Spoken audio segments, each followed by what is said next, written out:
Ini bisa saya parang asli itu. Saya itu yang asli itu dulu itu kalau panjenengan lihat di apa itu YouTube, video saya ngecam Kiai Mat itu banyak. Dulu itu. Jadi saya diam-diam membaca tetisnya Kiai Mat, tetisnya apa itu kemarin itu dari apa Robito Alawiyah, saya pelajari semua.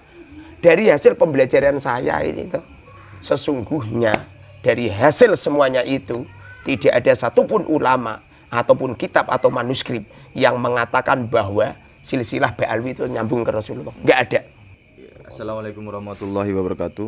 Waalaikumsalam warahmatullahi wabarakatuh. Malam ini kita kerawuhan ke Haji Muharrar Hudoli, pengasuh Pondok Pesantren Al Mubarak Al Arba'in Pusat. Leres nggih, nggih. Demak. Ya. Kiai Muharrar ini karena penampilan pertama di Gus Fuad Channel. Iya. Mohon memperkenalkan diri kepada teman-teman yang menyaksikan gitu. Alhamdulillah. Assalamualaikum warahmatullahi wabarakatuh. Hamdan katsiran thayyiban barakan fi ala kulli hal. Allahumma shalli ala sayyidina Muhammadin wa ala alihi washabihi ajmain. Amma ba'd. Yang kami muliakan Gus Fuad Pleret Jogja dan juga narasumber apa itu moderatornya Mas Rifki ya. Nama saya Muharrar. Di Al-Quran ada itu. Inni nadartu laka ma fi batni muharrar. Muharraron. ada Qurannya. Jadi ditulis di Quran. Ditulis di Al-Quran.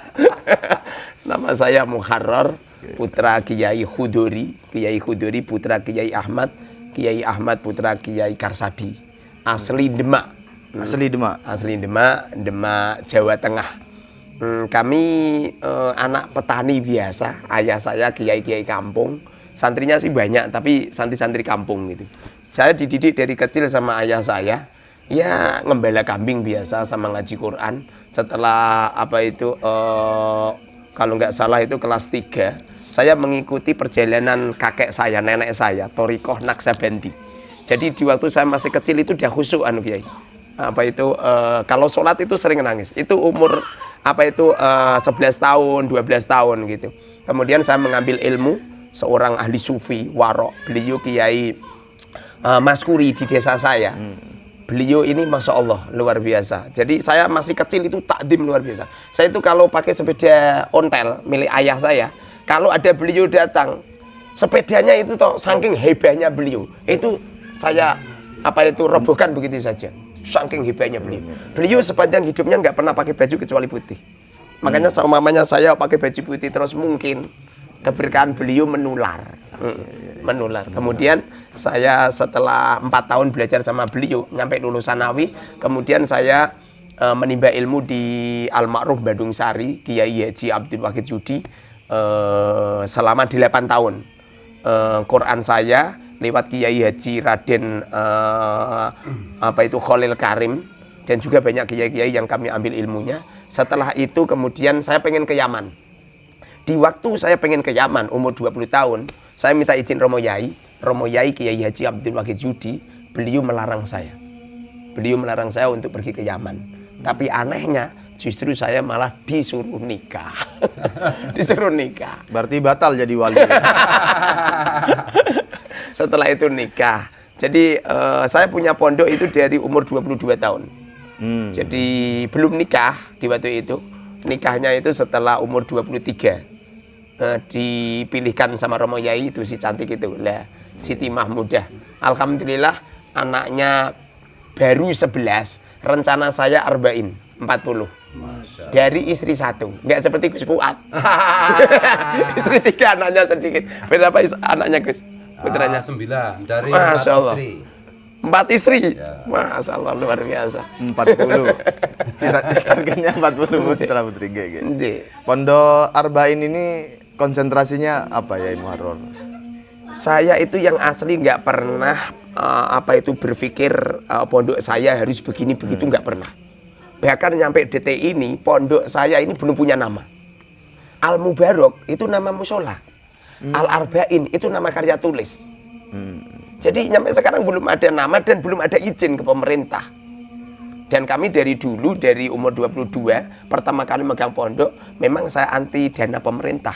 Dan kami itu nggak begitu seneng minta-minta ke sana-sana itu nggak begitu seneng gitu. Adapun ada orang datang memberikan anu kan itu qadarullah kan. Kalau kitab Al-Arba'in itu karya jenengan dan membahas apa itu kitab? Kalau metode arba'in itu yang asli penjelmaan dengan karya tulisnya Romo Yai saya, Kiai Haji Abdul Wahid Judi. Jadi Kiai Haji Abdul Wahid Judi dulu itu punya karya tulis namanya Al-Mandumah. Sistem pembelajarannya itu 40 hari dipadu dengan Safinah. Setelah saya pulang, saya ngajar Mandumah ini kan berbahasa Arab kan. Jadi agak kesulitan. Kemudian saya berpikir bagaimana jikalau saya punya karya tulis sendiri, metode cara mempercepat yasiru wala tu'asiru gitu. Yuridu bikumul yusra wala yuridu bikumul usra gitu. Kemudian saya rancang itu. Tapi itu secara alami itu. Saya nggak pernah mengumpulkan gini-gini, nggak pernah. Itu secara alami selama 19 tahun. Setelah 19 tahun pada tahun 2021 baru itu keluar. Jadi metode arba'in itu ya baru sekitar 3,5 tahun. Ya ini metode arba'in itu apa ya biar teman-teman ini metode arba'in itu cara membaca kitab kuning mudah, memahami nahwu shorof lughut cukup 40 hari. 40 hari. Cukup 40 hari. Pokoknya yang ada hubungannya dengan 40 hari ini itu sakral. Makanya arba'in Nawawi sakral. Kenapa sakral? Gara-gara 40 hari. Termasuk 40 anak tadi. 40 hadis. Ada Qur'annya itu, Ustaz. Jadi kalau Muharrar ada Qur'annya, arba'in juga ada Qur'annya. Wa idh wa'adna Musa arba'in lailatan tsumma. Bahkan dulu konon cerita. Ini yang cerita ini paman saya. Kiai Bakrin, beliau cerita kampung saya dulu itu pernah dibuat bertapa seorang kiai 40 hari di dalam tanah. Zaman dulu kan Ustaz, sering ya orang-orang melakukan tirakat yadu kan banyak. Jadi di pondok saya dulu itu, di daerah pondok saya di perkampungan itu pernah dibuat bertapa 40 hari. Di waktu saya membuka pondok dari pertama kali tahun 2023 awal, selama 19 tahun santri nggak pernah lebih dari 40 orang. Setelah itu saya mendapatkan ijazah dari seorang kiai, Ustadz, kalau antum pengen pondoknya tidak mati dan santri banyak, syaratnya harus ada santri wafat di pondok. Di waktu itu, santri cuma 40 malah mati satu di pondok. Saya sendiri lihat santri itu kasihan loh. Tapi apa yang terjadi? Suatu ketika ada santri dari Kalimantan mondok di tempat kami. Hari Jumat itu pamitan pulang. Saya bilang, jangan, hari Jumat nggak baik untuk bepergian. Tapi apa yang terjadi? Waktu Jumatan, santri ini pulang tanpa izin. Dikersaki Allah, Gus. Ini santri nggak bisa, nggak bisa kemana-mana ini. Jadi pulang, tapi hilang selama 40 hari. Pada akhirnya, hari yang ke-40 ditemukan dalam keadaan wafat. Di dalam pondok? Enggak, di Sragen, ditemukan di Sragen dalam keadaan kecelakaan. Di waktu itu pengen saya kirimkan ke Kalimantan, tapi berhubung pembiayaan terlalu mahal, pada akhirnya dimakamkan di pondok. Di waktu itu, masya Allah. Jadi ijazahnya tercapai gitu. Jadi santrinya sekarang lebih dari 1.000 yang di pusat tuh ya? Hampir 1.000. Yang asli sih lebih dari 1.000. Berhubung kita punya cabang banyak, jadi punya cabang 24. Jadi banyak provinsi berarti? Banyak provinsi. Jadi kita bagi-bagi. Setiap kita buka langsung santri kita kirimkan gitu. Jadi selama kami ini ngelola pondok ini yang asli ya alami. Saya nggak pernah mengusahakan santri itu biar banyak, metodenya biar terkenal, saya biar terkenal, sama sekali enggak. Dan arba'in itu sebagai sebuah metode cara membaca kitab kuning, itu katanya juga dipakai oleh para habib. Ini gimana bisa ceritain nih Muharrar? Jadi dulu itu sebelum ada polemik nasab, ini banyak habib-habib itu kursus di tempat kami. Iya. Bahkan Jadi kalau ada habib pintar itu gara-gara kesalahan jenengan tuh ngajari arba'in itu. Banyak Gimana? putra-putranya Habib, Syarifah itu berdatangan di tempatku. Bahkan nyampe sekarang. Nyampe sekarang ini ada Sayyid, Sayyidah masih belajar ke tempat saya. Pak Lawi? Enggak Sayyid. Oh, Sayyid kalau Al-Hasani. kan Pak Lawi. Kalau Sayyid Syarif kan apa itu Sayyidina Hasan. Ini Al-Hasani. Nyampe sekarang masih ada. Katanya ada Habib terkenal yang kepercayaannya Umar bin Khattab itu juga dulu belajarnya baca kitab pakai metode Arbangin. Bahkan Pernah. pondoknya sekarang masih ngajari Arbangin. Gimana? Kalau dulu iya, tapi sekarang masih menggunakan apa tidak saya nggak ngerti ya. Jadi apa itu dulu itu ada beberapa habaib lah, Habib-habib yang terkenal itu.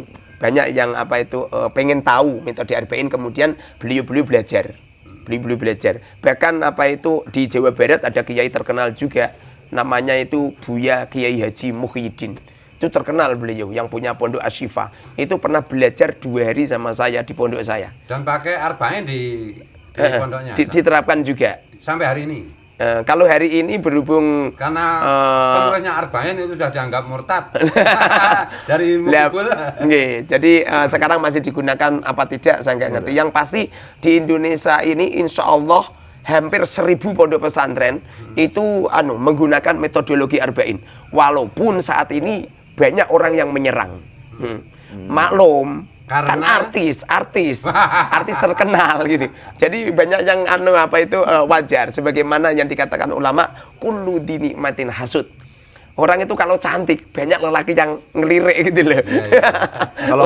Kalau Habib-habib yang terkenal itu salah satu namanya siapa? Ada di Solo itu Habib Sholih, Habib Sholih Al-Jufri. Beliau pernah belajar sama saya sehari full dari pagi nyampe sore. Di waktu itu ditempatkan di Subang. Beliau belajar sama kita juga. Bahkan putra beliau 6,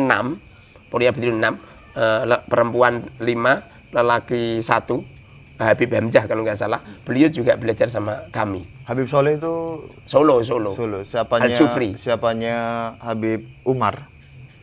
Beliau ini ya termasuk tangan kanannya Habib Umar. Kalau Habib Umar ke Indonesia pasti Habib Soleh menyertai. Dan Habib Soleh alhamdulillah sampai sekarang masih bagus sama saya dan tidak ada komentar-komentar negatif terhadap saya. meskipun sekarang posisi penjenengan menolak nasab mereka ya. Iya, tidak ada sama sekali di media sosial atau nggak ada. Bahkan beliau belum pernah mempermasalahkan kami. Ya, tapi tidak mentaati gurunya yaitu penjenengan ya. Penjenengan kan bilang termasuk Habib Soleh itu kan nasabnya itu palsu. Iya, karena taat pada guru ya. Jadi ada kemungkinan beberapa waktu mendatang itu bisa kualat ya. Nah, karena tidak taat guru. Yang pasti Sayyidina Ali pernah mengatakan saya siap menjadi budak seseorang yang mengajari aku walau harfan, walaupun satu huruf. Padahal ini ngajari cara membaca kitab. Jadi kalau melawan Kiai Muharrar, Habib-habib yang baca kitab melalui metode Arba'in itu ya pasti kualat. Iya betul. Itu pakai cara pandang mereka gitu loh. Kalau pakai sistem Jadi berpikir akhir-akhir mereka, ini setelah metode Arba'in saya di framing banyak orang yang katanya saya nggak bisa baca kitab kuning dan lain sebagainya. Justru Arba'in saya semakin terkenal. Banyak orang-orang itu nyuruh untuk ngisi metode Arba'in. Bahkan ini nanti, ini malam ini kami sudah disiapkan hotel di Wonogiri. Karena besok pagi itu ngisi metodologi Arba'in di Wonogiri. Jadi jam ini 8. Kiai Muharrar ini harus saya tegaskan, beliau ini adalah gurunya para guru di dalam cara membaca kitab kuning Hada Zaman gitu loh. Karena dalam metodologi kitab Arba'in itu membuat begitu banyak santri yang akhirnya menjadi ulama karena bisa membaca kitab dengan cepat kan gitu. Iya. Nah ini makanya Kiai Muharrar kan sekarang berkeyakinan bahwa nasab Habib itu tidak tersambung kepada Rasulullah. Iya. Jadi siapa saja yang masih yang pernah pakai dan masih pakai kitab Arba'in, Iya. itu harusnya taat kepada beliau. Gitu. Kalau nggak taat ya kualat nanti bisa kembali buta huruf, kembali tidak bisa baca kitab kuning. Saya khawatir begitu. Iya. Saya juga khawatir begitu. Aku khawatir banget loh ini. Nah gini sekarang menginjak ke kenapa Kiai Muharrar yang dulu juga terkenal sebagai muhibbin. Iya. Meskipun jejak muhibbinnya masih kalah berani dengan saya ya. Iya. Tapi ini kan Kiai Muharrar ini termasuk khodamnya para Habib dulu itu. Iya. Kenapa tiba-tiba sekarang mengatakan bahwa Habib itu secara saintifik, secara ilmiah bukan keturunan Nabi. Itu bagaimana ceritanya itu? Mulai dari apa visi? Jadi gini, spiritual apa atau itu kakek saya, ayah saya ini kalau sama Habib itu Masya Allah, takdimnya luar biasa. Jadi kalau ada tamu, ada Habib sama kiai-kiai berdatangan, itu yang Habib itu kopinya itu gelasnya besar. Tapi kalau kiai-kiai walaupun alim, itu ya kopinya gelasnya kecil. Gitu.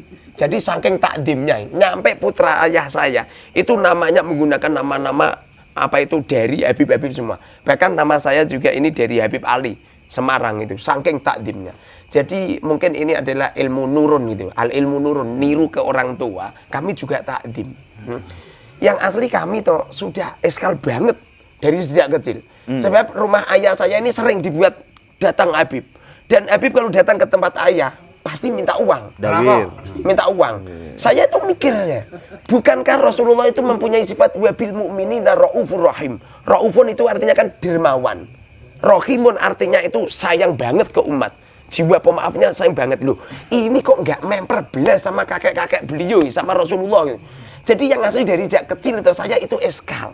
Tapi berhubung apa itu mafil aba fil abna, apa yang terjadi pada ayah kakek saya seperti itu takdim, saya juga takdim. Saya itu berubah total, itu yang asli itu gara-gara saya itu setelah ngisi pengajian di Jawa Barat pulang, setiap jam 2 kan saya nganter istri belanja ke pasar. Saya itu nganter istri ke pasar, di waktu itu saya masih duduk, belum sempat tidur. Karena mohon maaf ya, ini yang asli ilmu sir. Tapi ini harus saya sampaikan. Saya ini sering mimpi dalam keadaan terjaga. Jadi saya jagongan seperti ini itu sering mimpi. Jalan, nyetir itu sering mimpi. Di waktu itu saya mimpi. Saya mengatakan mimpi karena saya masuk di dunia lain. Di waktu itu, Romo Yai saya datang. Kemudian Romo Yai dawuh begini. Ror, coba kamu membuat diskusi yang besar dengan para habaib membahas tentang silsilah Ba'alwi. Setelah itu saya tanya, saya kira itu adalah membuat pengajian akbar. Karena saya itu sering membuat tantangan, buat pengajian akbar tidak harus persiapan walaupun harus menghabiskan sekian ratus juta. Itu sudah biasa. Saya tanya sama Romo Yai, Yai apakah membuat pengajian akbar? Romo Yai dawuh pakai bahasa Jawa ya. Cuman ini saya terjemah pakai bahasa Indonesia. Enggak, kamu membuat diskusi sama Habib. Dengan apa itu membahas silsilah Ba'alwi. Setelah itu saya nggih Yai sendika dawuh. Setelah itu Romo Yai memberi saya dompet. Saya terima. Maklum lah, saya ini orang awam, pikirannya uang, Gus. Saya kira uang. Tak pegang isinya telur. Setelah itu Romo Yai hilang. Di waktu itu saya duduk, masih ada dompetnya dan masih ada telurnya. Setelah itu langsung seketika saat itu juga saya tulis di media sosial, di Facebook. Kalau saya mimpi, kata-kata saya mimpi karena masuk di alam lain. Makanya kata-kata saya mimpi ketemu dan sebagainya. Walaupun dari pihak pondok saya mengecam semua. Bahkan saya didatangi kiai 2 dari pondok saya untuk mengklarifikasi mimpi itu. Karena pondok saya masih muhibin. Kemudian saya bilang, Pak Yai, di waktu itu yang datang itu namanya Kiai Haji Jamaluddin. Kiai, mohon maaf, saya umurnya udah 40 lebih, panjang juga 40. Saya ini mimpi, mosok saya harus bersumpah. Ciri-ciri orang bohong itu ya, wallahi, sumpah gitu. Ini itu yang paham mimpi itu saya. Jadi yang berhak untuk ngomong itu mimpi dan tidak saya. Lagi pula, saya ini udah boyong dari pondok. Saya berhak untuk berbicara menurut saya. Lagi pula, Romo Yai Kiai Haji Abdul Wahid Judi itu juga Romo Yai saya. Tidak cuma Romo Yai ini panjenengan saja. Sehingga panjenengan nyuruh saya untuk mengklarifikasi. Itu sebuah tuntutan yang keliru gitu. Sampai detik ini pondok saya alumni banyak yang mengecam. Tapi saya tidak pernah takut sama sekali. Karena kalau saya takut, ya berarti saat ini harus kotangan saya ini. Perempuan berarti harus pakai celana dalam, pakai cawet deh. Gitu. Jadi saya nggak pernah takut sama sekali. Walaupun di framing banyak, bahkan saat ini Gus, saya dikatakan alumni kalau saya ini telah keluar dari alumni Almarhum Bandung Sari. alumni apa Fadil Waqid, saya nggak pernah takut. Saya nggak pernah takut. Bahkan kalau video saya ini jadi viral gara-gara saya menyebut namanya Romo Yai, saya tidak pernah takut. Sebab dulu saya pengen belajar ketarim, yang melarang kami ketarim Romo Yai. Bahkan pernah suatu ketika di waktu Romo Yai masih sugeng, saya pernah sowan sama Habib, namanya Habib Zaki Al-Idrus. Habib Zaki itu jual figura gambar apa itu, kalau nggak salah itu Habib Lutfi kalau nggak salah. Pokoknya anu lah, gambar seorang kiai. Disodorkan Romo Yai. Romo Yai bilang begini, Habib, kalau saya setiap ada Habib jual figura tak pasang di sini ya, dipenuhin figura semua seperti orang jualan figura gitu. Setelah itu tuh Habibnya maksa. Romo Yai apa itu marah besar. Seakan-akan apa itu saat itu Romo Yai tidak berkenan dengan seorang Habib. Makanya saya ini toh, setelah itu Romo Yai dawuh sama saya. Beliau mengatakan, Ror, kamu kalau hormat ke Rasulullah saja. Romo Yai dawuh, Romo Yai saya ini termasuk waliyun min auliyaillah. Kenapa kok nyampe saya berani mengatakan seperti itu? Sebab Romo Yai saya sering hadir di rumah saya. Ya kodotan wa manaman. Jadi dalam keadaan hidup itu Romo Yai silaturahim di tempat saya. Jadi umpamanya alumni nggak setuju dengan statement saya, ya silakan. Jadi saya mempersilahkan gitu, nggak harus percaya dengan apa itu ocehan saya gitu. Jadi gara-gara itu saya mantep, sebab di waktu itu langsung saya membuat pengumuman, ya, apa itu membuat diskusi kepada para habaib. Di waktu itu wah Habib-habib banyak yang ngebel, yang menghina, mencaci maki, bahkan ada Habib kalau nggak salah itu masih saudaranya Habib Lutfi, orang Tegal kalau nggak salah, Habib Husain atau Habib siapa, Al-Atos. Beliau ngebel video call sama saya langsung. Ini Kiai Muharrar ya? Iya Bib. Kamu yang anu ya, apa itu diskusi? Iya Bib, siap Bib. Udah, besok pagi setelah subuh saya akan berangkat dari Tegal. Saya akan ke Pondok Pesantren Al-Mubarak Arba'in. Tolong transferi uang untuk transport. 1.500.000. Di waktu itu Bib, mohon maaf, di ATM kami adanya cuma 1 juta. Tak transfer. Jit. Setelah itu apa yang terjadi? Di pagi hari saya sudah nyiapin live streaming. YouTuber udah tak siapin semua. Tidak ada kabar. Saya bel, saya WA, tidak dibalas sama sekali. Nyampe sekarang beliau tidak datang ke Al-Mubarak, bahkan uang saya juga tidak dikembalikan. Siapa namanya tadi? Saya lupa, pokoknya Habib Husain Al-Atos. Al-Atos ya. Habib Husain Al-Atos. Katanya istrinya masih keponakannya istrinya Habib Lutfi katanya. Wallahu alam gitu loh. Sehingga gara-gara seperti itu, saya kok jadi mikir ya. Berarti benar. Ini enggak duriya Rasul. Karena ciri-ciri duriya Rasul, ma'fil aba fil abna. Apa-apa yang terjadi pada ayah akan terjadi pada anak. Jadi kalau ada harimau, loh kok ada anak kok meong-meong, pasti ini tidak anak harimau ini pasti ada oknum kucing, pasti itu. Kalau di bahasa Jawa itu ada bahasa gini, buah jatuh tidak jauh dari pohonnya. Loh ini ada buah mangga, loh kok di bawah buah mangga kok apa itu durian, pasti ada oknum ada oknum yang menjatuhkan. Sehingga tidak perlu meneliti nasab lah. Meneliti dohirnya saja itu sudah jelas. Karena Allah Subhanahu wa ta'ala berfirman di dalam Al-Quran, Inna akramakum indallahi atqakum. Sesungguhnya orang yang paling mulia adalah atqakum. Siapa orang yang paling mulia di dunia ini? Siapa coba? Rasulullah. Aku yakin tidak cuma Rasulullah saja, tapi anak cucunya Rasulullah juga mulia. Ciri-cirinya apa? Atqakum. Kamu paham atqakum? Bertakwa. Atqakum itu maknanya adalah yang paling takwa. Kalau panjenengan lihat di Al-Quran, makna daripada takwa, uiddat lil muttaqin. Surga itu disuguhkan, disiapkan untuk orang-orang yang ahli takwa. Siapa orang yang ahli takwa? Alladzina yunfiquna fis sarra wa dharra. Mereka itu yang senantiasa bersedekah, senantiasa berbagi. Fis sarra di saat mereka kaya, wa dharra fakir, atau di saat mereka itu lapang harta, atau di saat mereka sulit. Itu ciri-ciri orang yang mulia, yang paling mulia. Jadi duriya Rasul Gus pasti dermawan. Loh, ada duriya Rasul bakhil, apalagi nyampe door to door, minta dari pintu satu ke pintu yang lain. Saya ngomong seperti ini fakta dan saya sering didawiri Habib. Asli, tidak bohong. Nggak mungkin duriannya Rasul nggak atqakum, nggak mungkin. Nggak mungkin dia Rasul tukang ngemis itu nggak mungkin. Nggak mungkin. Dawir nggak mungkin. Harusnya itu. Memberi. Durian Rasul itu memberi. Paling besar apa Yai Muharrar ininya yang Gimana? didawiri Habib itu? Sering itu uang itu tasbih itu loh 2 juta. Banyak lah, jutaan pokoknya. Bahkan apa itu ada Habib datang ke tempatku, Kiai pinjam motor. Enggak kembali. Bingung saya. Mungkin kembalikannya setelah kiamat, kan pinjem. Setelah sampai itu kita saya ke Tamunan Habib Alwi Al Idrus dari Solo. Saya terangkan kalau ada Habib itu langsung dilaporkan ke polisi. Pada akhirnya beliau dikejar sama polisi, pada akhirnya dikembalikan. Setelah itu ada Habib lagi, namanya Habib Abdullah. Alnya saya lupa. Pinjam mobil katanya 2 hari.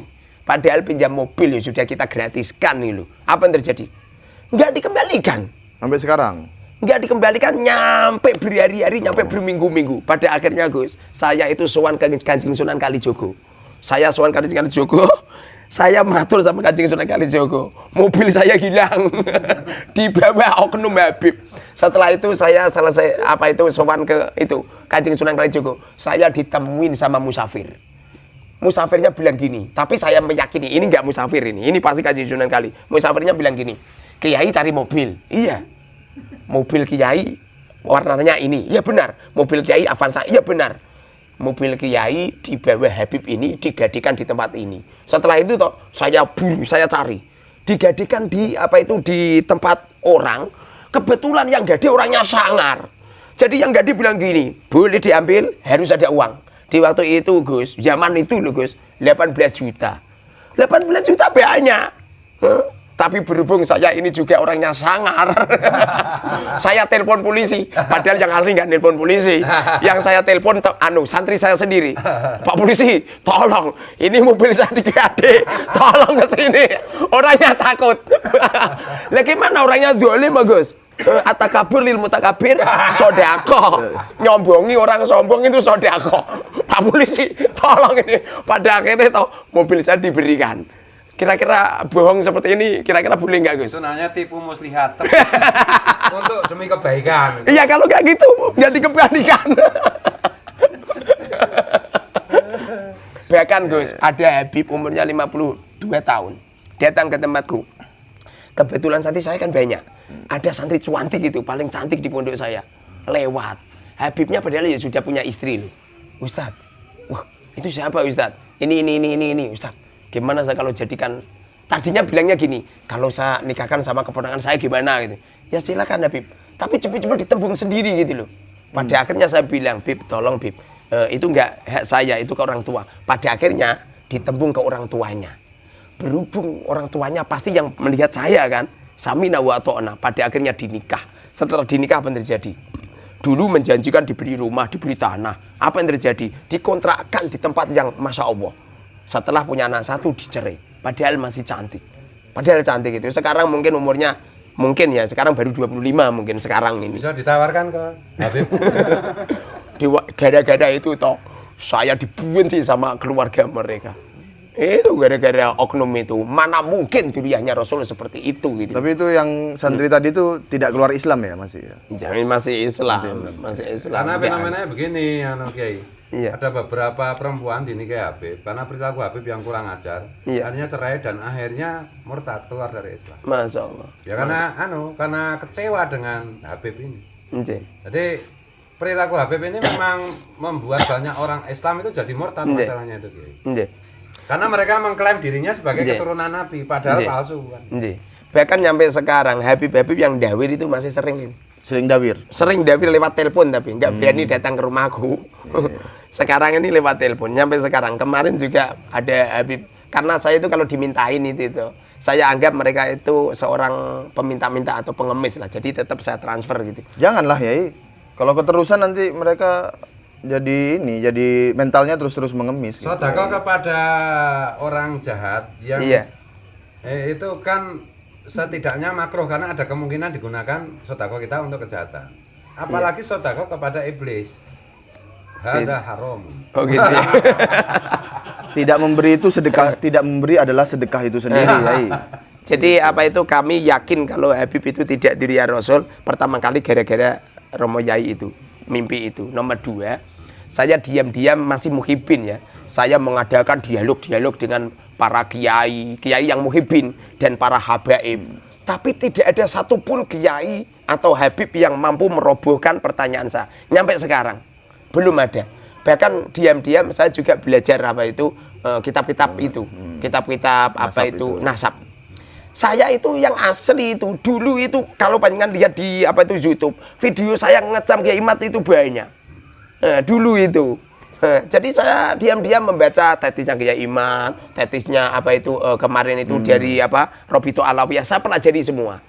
Dari hasil pembelajaran saya ini tuh, sesungguhnya dari hasil semuanya itu tidak ada satupun ulama ataupun kitab atau manuskrip yang mengatakan bahwa silsilah Ba'alwi itu nyambung ke Rasulullah. Nggak ada. Nggak ada. Makanya sekarang ini toh di apa itu diberitahukan Allah. Ini yang memberitahu Allah loh, bukan Kiai Imat loh. Asli hasil penelitian saya kami Kiai meneliti kiai-kiai yang ada. Bukan karena anut-anutan Kiai Imat. Enggak. Asli hati nurani yang telah diilhamkan oleh Allah di semua ulama-ulama pribumi. Asli, bukan. Aku yakin beliau bukan karena terpengaruh Kiai Imat. Bukan. Dan kiai-kiai yang ada di Indonesia ini itu hati nurani semua. Saya ataupun siapapun dari hati nurani. Dan rata-rata 99,9 semua yang tidak percaya bahwa apa itu Habib Nuriyah Rasul muhibin kelas berat. Betul. Muhibin kelas akut seperti saya. Asli itu. Sehingga seumpamanya kok nyampe terjadi apa-apa semisal, saking yakin saya seumpamanya terjadi perang, saya siap menjadi pemimpin paling depan. Loh, lelaki yang benar-benar lelaki di waktu dibutuhkan berdiri, Ustaz. Tapi di waktu dibutuhkan berdiri. Iya, betul. Tapi kalau sudah selesai selalu merendah. Kalau sudah konser merendah. Ini jiwa lelaki, nggak pernah memamerkan apa jasa-jasanya. Ini lelaki. Loh, kalau ada orang tidak pernah berjasa, kemudian mereka mengklaim dengan memalsukan makam-makam yang ada, dengan memalsukan sejarah-sejarah yang ada, bahkan memalsukan apa itu Sang Merah Putih di waktu di apa katanya itu Habib Ali Kuitang merobek. Semuanya itu nggak masuk akal semua itu. Jadi apa itu aku yakin lah, seyakin-yakinnya kiai-kiai yang ada ini itu yang asli itu ilham dari Allah. Bukan semata-mata gerudak-geruduk, bukan. Buktinya sekarang ini saya sudah apa itu keliling banyak kiai. Mau saya ini ahli keluyuran no. Banyak kiai diam-diam banyak kiai-kiai. Bahkan kiai-kiai yang istrinya Ba'alwi mayoritas 70% tidak percaya kalau Habib itu duriai Kanjeng Nabi. Saya itu sering keluyuran ke kiai-kiai yang muhibin. Diam-diam beliau itu nggak percaya. Kalau Kiai Muharram juga mempelajari nggak nasab Ba'alwi berdasarkan kajian DNA gitu. Sempat mempelajari belum? Saya mempelajari DNA itu kemarin saya datang ke Temboro. Ke Temboro. Alhamdulillah saya disambut bagus sama Kiai Ubed. Kiai Ubed menyambut bagus. Bahkan Gus Ubed itu mempersilahkan saya untuk melanjutkan. Itu pertanda kalau apa itu pentolan Temboro setuju dengan pendapat saya dan setuju dengan pendapatnya Kiai Imat. Cuma berhubung beliau istrinya 2 Ba'alwi, beliau lebih apa itu diam. Iya, ngerem dulu lah, dulu. Diam. Tapi beliau itu toh setuju. Tapi beliau saya komentari untuk beliau tidak mau komentar. Tapi beliau setuju dan mempersilahkan. Karena memang di Temboro ini masih masih apa itu dua kubu ya. Muhibin berat masih banyak. Walaupun saya banyak diteleponi sama kiai-kiai apa Temboro, kiai-kiai Temboro dan apa itu tokoh-tokoh Temboro juga banyak yang setuju dengan pendapatnya Kiai Imat gitu. Tadi sebelum kita podcast itu kan Kiai sempat cerita tentang apa itu makam Rasulullah yang dulu mau dirobohkan pada awal masa penguasaan Salafi Wahabi. Iya. Kemudian zaman apa Abroha. Iya. Kemudian terkait dengan ini pemalsuan nasab oleh Jadi, para Habib. Ini gimana? Nggih. Jadi begini, apa itu Indonesia ini yang asli ya. Indonesia ini sebuah negara yang sakral. Saking sakralnya Indonesia, nyampe tidak ada nabi dan rasul diutus oleh Allah di Indonesia. Karena tanpa nabi dan tanpa rasul, akhlaknya orang Jawa ini orang Indonesia ini luar biasa. Wong meletakkan senjata saja di belakang kok. Yeah. Loh, ini kalau orang Timur Tengah ini di sini loh. Kemarin saya itu tahun 2023 saya ke Yaman. Itu saya jalan-jalan di warung-warung, banyak orang Yaman itu bawa senjata kok, bawa laras panjang kok. Banyak orang-orang apa itu Timur Tengah meletakkan senjata itu di depan. Tapi kalau orang Jawa ini toh, itu loh keris itu letakkan di belakang. Bahkan pengen ngomong itu leren begini yo. Bahkan nyuwun sewu, kula badhe matur gitu loh. Akhlaknya orang Jawa ini luar biasa. Makanya di Indonesia atau tidak diutus nabi dan rasul. Karena akhlaknya orang Jawa itu sudah tidak perlu dilakukan kembali. Ya. Dulu itu pernah makamnya Rasulullah pengen dibongkar sama orang-orang Wahabi. Siapa yang berjasa untuk menghalau orang-orang yang akan membongkar makamnya Rasulullah? Untuk membongkar apa itu cukup itu. Siapa coba? Orang Indonesia. Komite Hijaz. Yang menjadi cikal bakal Nahdlatul Ulama. Komite Hijaz. Sehingga panjenengan ampun kaget. Ampun kaget kalau apa itu Abraha dan kawan-kawan. Abraha itu kan orang Yaman dan kawan-kawan. Mereka membuat Ka'bah palsu di Yaman. Kemudian mereka pengen menghancurkan Ka'bah. Alasannya Tihamah adalah wilayah Yaman. Tihamah wilayah Yaman. Tihamah itu Makkah, wilayah Yaman. Mereka itu tidak cocok dengan Ka'bah yang ada di sana. Sehingga Abraha sama pasukannya, pasukan gajah, membawa pasukan menuju ke Mekah, pengen menghancurkan Ka'bah. Apa yang terjadi? Yang menghancurkan adalah burung ababil. Fa'arsala alaihim thairan ababil. Lalu mereka dihancurkan semua. Ababil itu bahasa Jawanya itu Raja Wali. Raja Wali itu raja-raja Indonesia. Garuda. Wali lah. Kalau zaman sekarang namanya Garuda. Yang merungkatkan Abraha dan kawan-kawan itu burung Garuda. Atau zaman dulu namanya burung Raja Wali. Atau di Al-Quran namanya burung Ababil. Insya Allah habaib yang ada di Indonesia yang merungkatkan juga burung Garuda. Orang Indonesia. Ini nanti akan mengukir sejarah ulama-ulama Indonesia yang mampu merungkatkan habaib. Kalau nggak percaya coba kita buktikan. Wong ini sekarang ini Gus. Bermunculan kiai-kiai khos, mursyid-mursyid thariqah, orang-orang ahli kasaf sudah mulai bermunculan. Ya kemarin Kiai Muhadi apa itu mursyid thariqah dari Boyolali, mursyid thariqah Naksabandiyah Qadiriyah juga ke sini juga menyampaikan tentang kepalsuan nasab juga gitu, lewat visi-visi beliau. Bahkan kemarin saya ketemu sama mursyid thariqah Satoriyah itu, beliau cerita sama saya. Kiai, saya bertemu dengan Rasulullah. Rasulullah mengatakan, laisa ba'alwi min duriyati. Tidak cuma itu, banyak kiai-kiai yang mimpi seperti itu. Bahkan kemarin itu ada seorang kiai kan umroh, pulang dari umroh nginep di hotel Jakarta.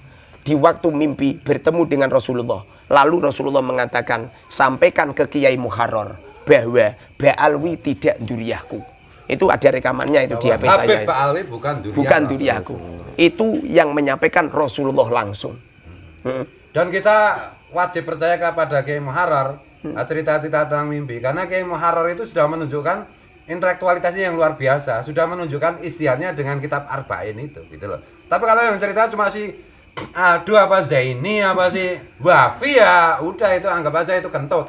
Karena yang bercerita itu Kiai Muharrar yang sudah jelas reputasi kecerdasannya, jelas reputasi kemanfaatan dari istiadatnya untuk para kiai dan santri. Ya kita wajib percaya dong. Kan gitu. Nunggu dilanjut Kiai. Lagi pula apa itu kami pada tahun 2000. Jadi yang asli ini ilmu sir ya. Nggak perlu saya ceritakan yang asli, tapi ini adalah sebuah apa itu penting untuk dipublikasikan. Yang asli saya ini sering ketemu dengan Rasulullah. Bahkan saya selalu pakai baju putih karena Rasulullah kalau bertemu sama saya pakai baju putih. Kalau dengan saya kok pakai baju Jawa ya Rasulullah. Nah ya, jadi apa itu Menyesuaikan yang didatangi. menyesuaikan mungkin, menyesuaikan. Jadi apa itu saya kalau ketemu sama Rasulullah nggak pernah dalam mimpi. Ya kodutan semua. Seumpama apa yang kami katakan ini dan yang kami istiadatkan ini salah, aku yakin Rasulullah mengingatkan kami. Saya itu curiga panjenengan bikin kitab Arbangin itu juga dibisiki Rasulullah. Karena saya lihat kitab Arbangin itu revolusi dalam cara mempelajari cara membaca kitab kuning. Dan sudah puluhan ribu orang yang menggunakan kitab Arbangin, metode Arbangin, dari buta huruf terhadap kitab kuning menjadi ngalim kitab kuning. Memang begitu, Kiai? Saya tidak perlu komentar, tapi Indonesia ini toh ratusan pondok, bahkan hampir 1000 pondok itu menggunakan metode Arba'in saya. Walaupun saat ini gara-gara saya apa itu mengkiblat merungkatkan nasab Ba'alwi, lalu banyak orang yang menjelik-jelikan Arba'in. Sebabnya statement saya sangat membahayakan. Kalau statement saya bahwa Ba'alwi tidak min dzurriyyati Rasul, maka semua kiai-kiai yang menggunakan metode saya secara otomatis akan mengikuti saya gitu loh. Kalau mereka tidak mengikuti saya, coba bagaimana coba? Berarti ilmunya tidak berkah ya? Jadi walaupun saya ini di media sosial di framing bahwa saya nggak bisa baca kitab kuning dan sebagainya, itu sudah terjadi zaman Imam Suyuti. Imam Suyuti dulu juga pernah di framing kalau Imam Suyuti itu nggak bisa baca kitab, nabu sorop lan jebol, karya tulisnya hasil curian, itu biasa. Saya di media sosial di apa itu framing media orang-orang media sosial. Kalau karya tulis saya itu adalah hasil curian, hasil tim dan sebagainya. Biasa. Orang itu kalau tampan memang banyak cewek yang menilai. Oke. Jadi nggak perlu nggak perlu dikhawatiri. Tadi dengar-dengar saya ini apa namanya dalam setahun buka pondok berapa ya? Sudah buka pondok berapa? Kemarin 1 tahun di pondok saya kan gini. Jadi setiap ada ustadz atau ustazah yang datang ke tempatku belajar 40 hari, itu tak wajibkan buat pondok. Jadi selama 1 tahun ini saya menyuruh orang membuat pondok, alhamdulillah 250 lebih. 250 lebih. Makanya saya ini termasuk bagian dari kiai yang sangat takuti sama muhibin dan para habaib. Bagi saya itu Kiai Muharrar itu adalah mujtahid. Salah satu mujtahid abad ini khususnya mengenai bagaimana cara membaca kitab kuning. Dan ini kan kunci untuk semuanya. Jadi kalau teman-teman itu sepakat Kiai Imad itu mujtahid dalam ilmu nasab, maka Kiai Muharrar ini saya yakin benar ini beliau itu adalah mujtahid menjadi apa itu sultanul ulama di dalam cara membaca kitab kuning. Ya, gitu. Saya itu sering mondok. Karena buktinya udah puluhan ribu orang dari tidak bisa baca kuning, tidak bisa baca kitab kuning, karena istihadnya Kiai Muharrar semuanya jadi bisa baca kitab kuning. Dengan cara cepat dan mudah. Dengan cara cepat dan mudah. Iya. Bahkan di pondok saya sering banyak kiai-kiai mondok. Saya itu belajar nahwu sorof 13 tahun, termasuk menghafalkan alfiah segala macam. Nah, karena ada Arbangin ini sekarang anak-anak muda sekarang ini cukup 40 hari aja udah langsung bisa sorogan baca kitab sendiri-sendiri kan gitu ya. Iya. Jadi Arba'in itu nama ritual itu. Nama ritual. Jadi saya selama 19 tahun itu ritual ngaji nahwu sorof lugat itu nggak berhenti. Selama 19 tahun. Ngajar santri cuma 40. Setelah 19 tahun kelazatan ngajar nahwu sorof lugat. Nyampe sekarang masih nahwu sorof lugat. Panjenengan kalau lihat live streaming saya di media sosial nahwu sorof lugat terus. Jadi saya ini pemecah rekor kiai paling istiqomah mengajar nahwu sorof lugat, nggak pagi, nggak siang, nggak sore, nggak malam, dari bangun tidur nyampe jam 2 malam. Non stop. Jadi seumpama itu banyak kiai-kiai yang ketarik, itu wajar. Bahkan supir saya ini pengasuh pondok. Saya itu tanda tanya ini kan. Beliau kan non-stop ngajar nahwu sorof dan lughat gitu ya. Iya. Begitu jamnya banyak sekali. Tahu ya sempat putranya 11 gitu. Jadi gini loh Ustaz, saya kalau ngajar kan sambil berdiri ya, sambil suara saya kenceng. Apa kalimat? Ada berapa kalimat? Jadi organ tubuh saya sehat. Jadi kalau istirahat ya mainannya perempuan. Mainannya perempuan. Saya ngumpulin istri, walaupun istri saya satu. Itu satu hari itu 4 kali. Masya Allah. Luar biasa. Insya Allah ini Gusnya ini nggak mungkin, paling nggak mungkin. Kalau nggak percaya tanyakan istrinya. Oke. Jadi orang itu sering ngomong kenceng dan sering berdiri itu menjadikan sehat walafiat. Ininya juga sering berdiri gitu. Iya. Itu 40 hari atau bisa lebih cepat? Jadi 40 hari itu sudah sangat cepat.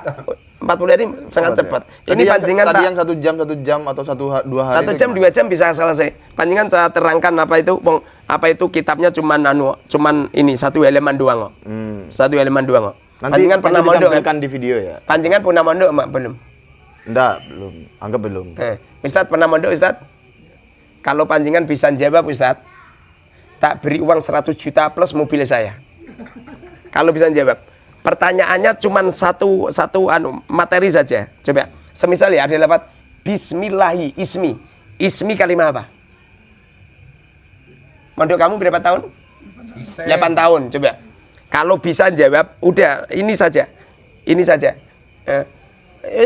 Semisal ini loh Ustaz, semisal sona ya. Sona kalimah fi'il madi sebab atau tatane sakinah, mabni sebab tidak bisa berubah, mabni fatkah sebab tidak bertemu dengan wawu jamak dan dhamir rafa mutaharrik, sigot mustaq fi'il madi bina ajwa babi madinya sona kiasnya sona yasun sona wa masun fa wasun wa takmasun sunatasun masun misfanun kias lugawinya sona tasun tu masun tu sunti suntu masun tu nasun tu sona elannya sona tulis wan alif fala kuribatil wa alifan ditakriban fi takima qabla fa sona. Semisal itu Ustaz. Kamu kalau bisa jawab bisa tak hadiahi 100 juta plus mobil saya tak tinggal di sini.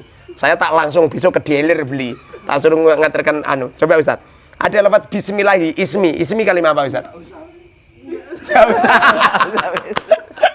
Ini lagi nggak bisa bicara ini. Oh gitu ya. Yang bisa siapa? Yang pernah mondok lama. Kalau bisa ini santri-santri saya umur 6 tahun, 7 tahun magir-magir semua. Cepet Di gitu pondok ya? saya ini santri mondok 1 tahun itu kosongan Safina, kosongan Takrib, kosongan Fathul Qorib, Fathul Muin, 4 kitab ini banyak yang bisa. Hanya 1 tahun loh. Bahkan Fathul Wahab bisa. Bahkan di pondok saya kalau ada santri mondok 7 bulan, kok bisa kosongan Safina, Takrib, Fathul Qorib, Fathul Muin, Fathul Wahab, Ihya Ulumuddin, Al-Fiqh wal Madhabil Arba'ah. Saya beri hadiah Fortuner atau uang sekitar 600 juta. Bisa kiai-kiai se-Indonesia kalau pengen uji coba mondok di tempatku tak terima karena di tempatku banyak kiai-kiai mondok. Enggak, saya itu aja agak bertanya-tanya saja. Kiai kok bisa memberikan hadiah begitu banyak dan lain-lain itu? Memang kiai itu ada bisnis apa gitu? Saya nggak punya bisnis sama sekali. Dari dulu saya nggak kerja. Nggih, karena nama saya Muharrar. Jadi dulu itu ayahnya Merdeka. Ayahnya Sayyidatina Maryam pernah bernadar, ini nadartu laka ma fi batni Muharrar gitu. Jadi pernah bernadar kalau anaknya lelaki akan dimerdekakan dari kerja, disuruh untuk khidmah ke masjid. Alhamdulillah saya itu dari kecil di masjid terus. Dulu itu di waktu kecil saya itu di masjid terus. Di musola, zaman dulu belum masjid, musola. Saya kalau kencing, kan musolanya dulu itu kan terbuat dari geladak Gus. Jadi saya kalau kencing itu ya barang saya tak masukkan di lubangan musola. Maklum mananya kiainya kok nggak ada yang berani macam-macam. Jadi nyampe sekarang saya hidup saya di masjid. Di masjid. Najar tulaka ma fi batni Muharrar. Batni itu perut. Makanya pondok saya atau santri-santri nggak boleh tirakat. Tirakatnya cuma ngaji saja, setoran terus. Arba'in itu artinya 4.0, 4.0, kajian berbasis teknologi. Santri saya kalau mondok kok enggak bawa HP, tak boyongkan, wajib bawa HP. Semuanya wajib bawa HP. 1 hari wajib live streaming minimal 3 kali. Sekali kurang dari 3 kali langsung saya boyongkan. Makanya pondok saya ini toh, walaupun baru sekian tahun, viral nasional. Karena 1 hari video yang menjulang ke langit itu 3.000 minimal. Kalau kita pengen berkuasa untuk sekarang, zaman sekarang, kuasai media sosial. Kuasai media sosial. Lihat terus nanti lah santri menggunakan HP itu untuk hal-hal yang tidak baik. Coba contohkan apa coba? Nonton video porno. Video porno itu ada aplikasinya, bisa diblokir. Lihat terus nanti bisa pacaran, HP itu bisa disadap. Pacaran santri bisa disadap. Jadi santri ngebel WA itu bisa disadap. Dan nanti kalau apa itu malam hari dibuat main game itu ada aplikasinya bisa diblokir. Kalau malam hari dolanan HP itu toh bisa dimatikan dari jarak jauh. Jadi semisal ya ini santri buat semisal matikan cicit mati semua gitu. Jadi masya Allah itu apa itu justru pakai HP itu toh semisal ya. Ini santri sudah ngaji semua. Ada santri satu namanya Khairul Anam semenjak ngaji. Itu bisa saya cek di HP. Cicit. Orangnya di Indomaret itu. Bisa. Jadi dengan HP ini Masya Allah santri itu jadi kasuf semua itu. Ini pokoknya kalau Kiai Nusantara memang keren. Smart kayak gini gitu loh. Beda dengan Kiai yang dari Yaman. Institute of Ideology. Jadi kalau kita ini pengen apa itu maju dalam keilmuan dan menguasai suasana, caranya itu ya apa itu kita ini kan diciptakan oleh Allah punya akal tuh. Jadi yasiru wala tu'asiru, permudah itu loh. Sebabnya kalau santri ngajinya pakai kitab lama. Tapi kalau ngaji pakai iPad, maknanya pakai pen itu. Loh, ini bisa digeser-geser, bisa digeser kok. Menjadi luar biasa. Masyaallah Kiai. Dan Kiai. Jadi bisa keren itu. Jadi kalau ada santri ngantuk langsung ya. Kan papan tulis saya kan digital kan. Jadi kalau santri ada ngantuk ya mudah. Nyetel film melek semua. Itu Yai Muaror apa namanya itu kan di YouTube itu kan jenengan pengajar gramatika bahasa Arab gitu kan. Iya. Itu di YouTube itu jenengan itu diserang atau di framing salah baca kitab gitu. Iya. Tahu kan ya? Iya. Itu gimana itu ceritanya? Itu yang asli mereka itu bukan dalam rangka untuk meneliti kitab saya itu bukan. Yang asli dalam rangka untuk merobohkan saya. Sebab mereka menyerang saya lewat nasab, kajian nasab, kalah mereka. Lewat debat kalah mereka. Sehingga mereka mencari celah. Kalau mereka memframing atau menjelekan, mencaci maki pribadi saya, nggak apa-apa, mukharrar nggak siapa-siapa, merdeka. Tapi kalau berani macam-macam memalsukan apa itu silsilahnya Rasul, itu parang ini tuh bisa saya asah ini parang saya ini tuh bisa saya asah ini, asli ini. Lah palsu jebule. Asli ini Kiai. Mana asli? Dilepas ini hati. Nah, ini bisa saya parang, asli itu. Ini bisa saya parang, asli itu. Loh, barang siapa yang berani macam-macam apa itu mencoreng-coreng agama, mencoreng baginda Rasul. Saya berani mimpin pakai ini loh. Tapi kalau jelek-jelekin mukharrar, gak penting itu mukharrar itu. Mereka meludahi saya ini nggak masalah. Nggak masalah. Jadi kalau mereka menghina, mencaci maki, mengatakan mukharrar itu bodoh. Apa yang mereka katakan mukharrar itu bodoh, itu nggak seberapa itu. Seumpamanya mereka mau datang ke Al-Mubarak Arba'in, jebul-jebul bodohnya lebih bodoh daripada apa yang mereka framing. Itu jangan-jangan mereka nggak pernah lihat kalau saya tidur. Saya tuh kalau tidur ditanya nama saya saja saya nggak bisa kok. Apalagi nyampe seperti itu gitu. Jadi saya tidak perlu membuat pembelaan. Ciri-ciri orang itu kalau lemah, dan ciri-ciri orang itu kalau pembohong, dan ciri-ciri orang itu kalau nggak bener, kalau dijelek-jelekin orang pasti melakukan pembelaan. Persis seperti Ba'alwi dikatakan bahwa silsilahnya nggak nyambung ke Rasulullah. Mereka mencari pembelaan, bahkan mencari orang-orang pribumi untuk membantu mereka. Betul. Remeh banget. Bang saya ini lepas dari senjata saja berani ya. Itu jadi itu enggak lelaki itu. Lelaki itu setiap apa itu digunakan selalu berdiri. Setelah digunakan merendah, tidak pernah menampakkan kehebatannya. Itu lelaki Ustaz.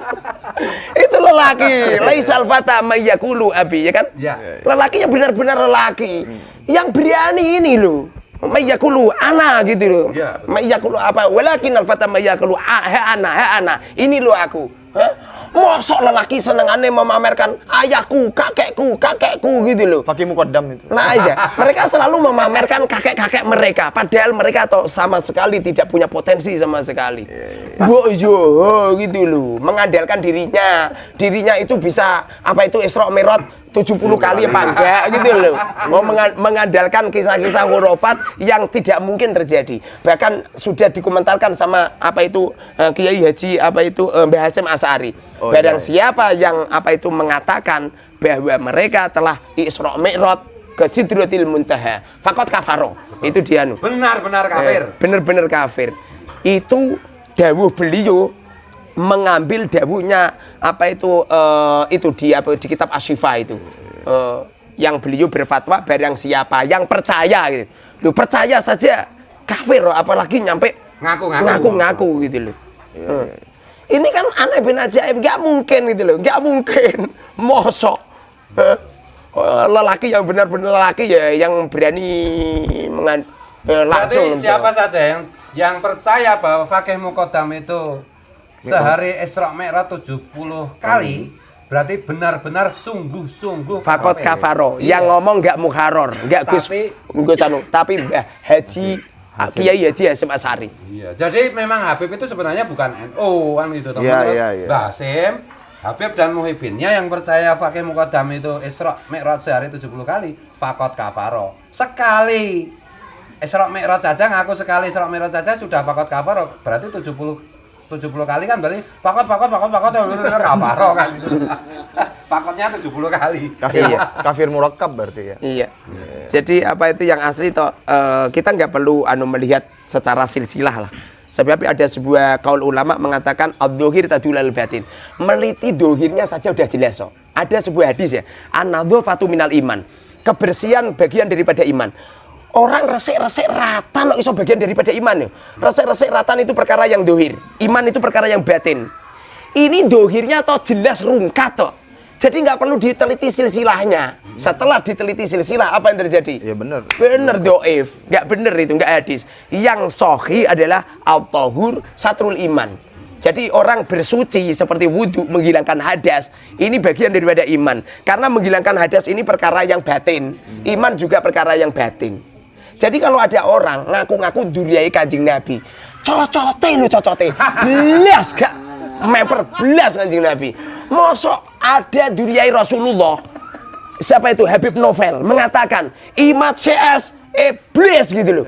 Coba panjangan pernah kan, bahkan Habib Rizik mengatakan apa itu menterinya apa itu iblis dan sebagainya. Bahkan mereka mengatakan apa itu Gus Dur buta hati, buta mata. Loh, cocote lho gak podo belas, gak memper belas. Aku yakin loh sama mereka Kanjeng Nabi Jaya Sugeng tadi kuambleng ya. Aku yakin kuambleng.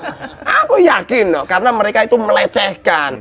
Ustadz, itu kan Habib oknum Habib Ustadz. Ini Habib yang khusyuk Ustadz. Loh, apa kamu nggak ngerti? Habib yang khusyuk semestinya harus berani mengikrarkan bahwa silsilahnya nggak benar. Kenapa mereka berdiam diri? Cocok. Kalau mereka berdiam diri atas kebohongan kakek-kakek mereka, berarti mereka telah membohongi Rasul. Rasulullah mengatakan, man kadzdzaba aliyya muta'ammidan falyatabawwa maq'adahu minan nar. Barang siapa yang berbuat bohong menyandarkan diriku, alaiya menyandarkan pada diriku, muta'ammidan dia sengaja, padahal silsilah mereka sudah jelas-jelas rungkat, sudah jelas-jelas batal, sudah jelas tidak tersambung ke Rasulullah, tapi dia berdiam diri. Walaupun dia ahli wirid, walaupun dia alim dan sebagainya, maka sesungguhnya mereka adalah orang yang membohongi Rasulullah. Betul. Ya. Kalau mereka membohongi Rasulullah, kenapa kita mengikuti mereka? Nggak bener itu. Itu termasuk melecehkan agama atau tidak? Tidak cuman melecehkan, membohongi Rasulullah. Rasulullah mengatakan falyatabawwa maq'adahu minan nar. Tempat yang paling layak untuknya adalah neraka. Loh, ini yang dawuh Rasulullah. Karena sesungguhnya yang perlu diteliti itu bukan kita-kita. Panjenengan namanya siapa? Rifki. Ngapain neliti kamu? Kemarin saya kan ditanya, Ustadz, kalau Ubaidillah ini tidak putranya Ahmad, lalu Ubaidillah putranya siapa? Loh, kalau Ubaidillah tidak putranya Kanjeng Nabi, ngopo sih diteliti? Pasti persis neliti silsilahnya muharrar. Ngapain diteliti? Wong tidak nyambung ke Rasul. Tapi kalau mereka menyandarkan ke Rasulullah harus diteliti. Karena sesungguhnya 5 perkara yang ada hubungannya dengan Rasul harus diteliti. 1. Ada orang yang mengatakan ini wahyu dari Allah lewat malaikat Jibril kepada Rasulullah, harus diteliti. Ini dawuhnya Kanjeng Nabi, harus diteliti. Ini amaliyahnya Rasulullah, harus diteliti. Ini penetapan istiqrohnya Kanjeng Nabi, harus diteliti. Ini darah yang mengalir dari Rasulullah, harus diteliti. Nggak boleh husnudzon. Nggak boleh. Nggak boleh, haram, ngawur itu husnudzon. Jadinya seperti itu. Berarti ketum ngawur. Sama saja, apa itu, anggap saja ini apa itu, ada seorang Habib sholat. Ada seorang Habib sholat. Saya muridnya Habib ini. Bajunya Habib itu ada coklatnya. Saya husnudzon, itu coklat. Sah nggak? Sah. Lalu sampeyan datang pengen makmum sama Habib, tapi di bajunya Habib ini ada coklatnya. Sampean teliti, temblek lincung, sah nggak sholat sama? Nggak sah. Lalu panjenengan memberitahu kepada muhibinnya, muhibin saya ini, Ustadz, itu bajunya Habib itu ada temblek lincungnya. Apa yang terjadi? Haram hukumnya mengikuti. Muhibin yang setelah diberitahu bahwa silsilah Ba'alwi sudah terputus di Ubaidillah, kok masih husnudon, haram hukumnya. Nggak boleh itu Ustaz. Bahkan Habibnya yang sholat pakai baju yang ada coklatnya, ada apa? Ada temblek lincungnya. Panjenengan ingatkan, Habib tolong itu temblek lincung. Habibnya tetap sholat, batal sholatnya. Paham? Wajib hukumnya untuk taubatan nasuha. Kiai Muharrar siap memfasilitasi kalau Muhibin atau Habib mau ikrar taubat di depan publik gitu ya? Iya. Siap ya? Apa itu, banyak Habib-Habib yang apa itu teleponan sama saya kemudian ngikuti pendapat saya. Mereka sudah tidak merasa sebagai keturunan Nabi gitu. Bener. Dan itu harusnya karena pengakuan mereka sebagai keturunan Nabi itu sifatnya kebersamaan gitu. Iya. Nah mereka juga di depan publik, maka mereka Iya. mengaku bukan keturunan Nabi juga harus dipublikkan. Tapi perlu digarisbawahi, watak mereka sulit untuk ditumbangkan. Karena watak itu sudah dari zaman Abraha yang pernah memalsukan makam. Walaupun mereka taubatan nasuha dan mengaku sebagai tidak diri Rasul, kelak anak cucu mereka juga akan seperti itu. kembali mengaku-ngaku lagi. Gitu. Kembali mengaku-ngaku lagi karena harus watak, publikasi di depan umum. Ya. watak itu sulit untuk dirobohkan. Itu DNA-nya memang begitu. Gitu. Nggak bisa. Ila yaumil Watak. qiyamah. Memang iblis itu matinya kan kiamat. Benar. Jadi belum kiamat ya belum mati. Lagi pula orang itu kalau mengandalkan, membanggakan nasab, setahu saya itu iblis itu. Iblis itu pernah mengatakan begini, ana khairun minhu, aku lebih utama daripada Adam. Khalaqtani minar, engkau ciptakan aku berketurunan dari api. Wa khalaqtahu min tin, sedangkan engkau ciptakan Adam dari tanah. Orang yang pertama kali menyombongkan silsilah, menyombongkan nasab, itu iblis. Jadi kalau ada orang menyombongkan nasab, menyombongkan silsilah, iblis. itu. Berarti Habib iblis. Ya, pengikut paling tidak. Oh, pengikut paling tidak. Mantasabba biqaumin Bahwa min. bahwa minum menyerupai. Coba sampean pagi-pagi ngomong ngene, "Be, aku yakin kok kancamu, wedhus kan gitu kan." Pasti itu. Mas udah berapa menit? Deh. 1 jam. Mau dilanjutkan atau bagaimana? Gimana Kiai? Sementara dulu makan dulu. Iya. Oke, 1 jam udah. Kok padat sekali ya ini? Iya. 2 jam ya, baru terlalu banyak banget yang disampaikan Kiai Muharrar. Ya cukup sekian dulu, monggo. Ya, baik.